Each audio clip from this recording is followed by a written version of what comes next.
बिस्मिल्लाहिर्रहमानिर्रहीम। क्या आप जानते हैं कि साल के 365 दिनों में से वो कौन से दिन हैं जो अल्लाह ताला को सबसे ज़्यादा महबूब हैं?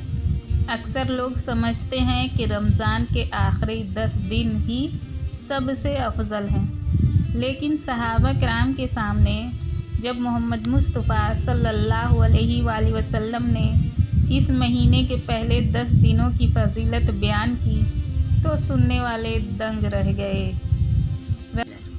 रमज़ान से भी अफजल, जी हाँ, ज़िलहिज्जा के पहले 10 दिन। आज की इस वीडियो में हम जानेंगे कि इन 10 दिनों की ऐसी क्या हकीकत है कि अल्लाह ने कुरान में इसकी कसम खाई है, और वो कौन सा एक छोटा सा जिक्र है जिसे करने का सवाब इस दौर में जिहाद करने से भी ज़्यादा है। अगर आपने ये 10 दिन सोते हुए या गफलत में गुजार दिए तो यकीन मानिए आप साल का सबसे बड़ा ख़जाना खो देंगे। वीडियो को आखिरी सेकंड तक ज़रूर देखिएगा, क्योंकि आज आपकी ज़िंदगी बदलने वाली है। सबसे पहले बात करते हैं इसकी अहमियत की। सूरह फज्र में अल्लाह ताला फरमाता है वला यालिन अश्र, यानी कसम है 10 रातों की। मुफस्सिरीन फरमाते हैं कि इन 10 रातों से मुराद ज़िलहिज्जा के पहले 10 दिन हैं। सोचिए, जिस दिन की कसम खुद खालिक़े कायनात खाए उसकी अज़मत का आलम क्या होगा। सही बुखारी की हदीस है, नबी करीम सल्लल्लाहु अलैहि वसल्लम ने फरमाया, अल्लाह के नज़दीक इन दिनों ज़िलहिज्जा के पहले 10 दिन में किए गए आमाल सालेह से ज़्यादा पसंदीदा किसी और दिन के अमाल नहीं। सहाबा ने अर्ज़ किया, या रसूल अल्लाह, क्या अल्लाह की राह में जिहाद करना भी इन दिनों के अमाल से अफजल नहीं?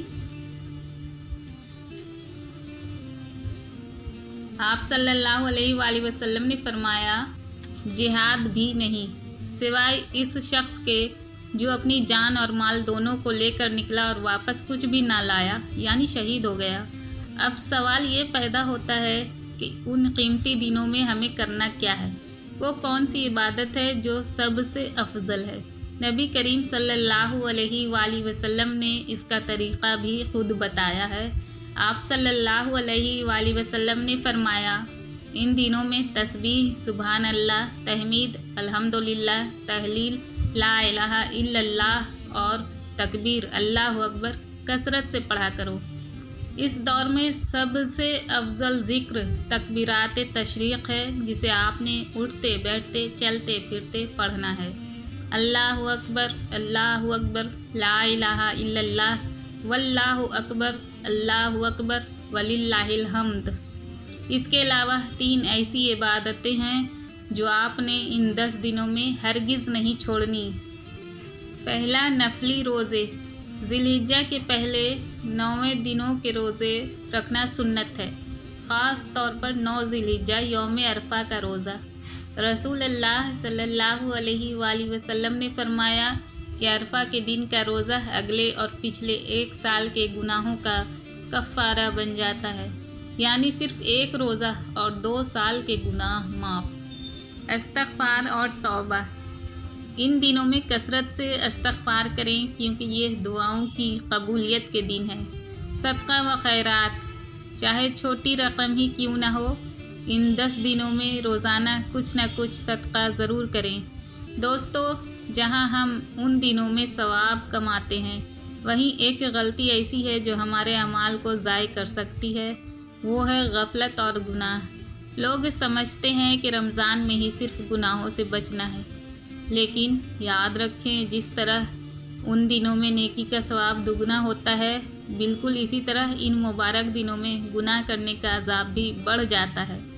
इसलिए इन 10 दिनों में अपने कान, आँख और ज़बान की हिफाजत करें, किसी की गीबत ना करें, सोशल मीडिया पर फिजूल वक्त ज़ाय ना करें। अगर आप कुर्बानी कर रहे हैं तो ज़ुल्हिज्जा का चाँद नज़र आने से पहले ही अपने बाल और नाखून काट लें, और चाँद नज़र आने के बाद कुर्बानी होने तक इन्हें ना काटें। यह एक बेहतरीन सुन्नत है।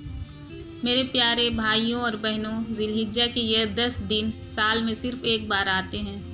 ہمیں نہیں معلوم کہ اگلے سال ہم ان دنوں کو دیکھنے کے لیے زندہ ہوں گے یا نہیں۔ اس موقع کو ہاتھ سے نہ جانے دیں۔ آج ہی سے نیت کریں کہ آپ روزانہ تکبیرات پڑھیں گے اور روزہ رکھنے کی کوشش کریں گے۔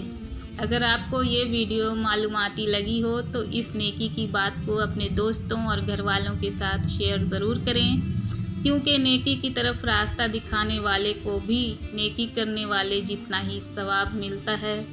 ویڈیو کو لائک کریں اور ایسی ہی مزید ویڈیوز کے لیے ہمارے چینل کو سبسکرائب کرنا نہ بھولیں۔ اللہ ہم سب کو ان مبارک دنوں کی صحیح قدر کرنے کی توفیق عطا فرمائے، آمین۔ السلام علیکم ورحمۃ اللہ۔